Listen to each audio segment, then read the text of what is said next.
I'm still upset at the deers that came by in the middle of the night and ate about 2 dozen of my tulips.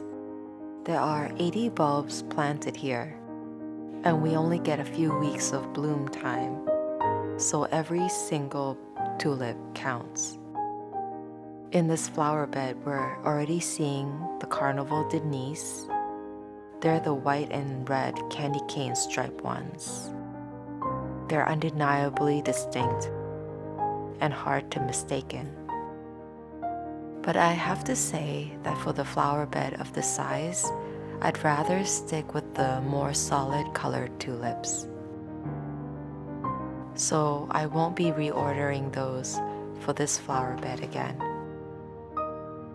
Also, I think we need more bulbs.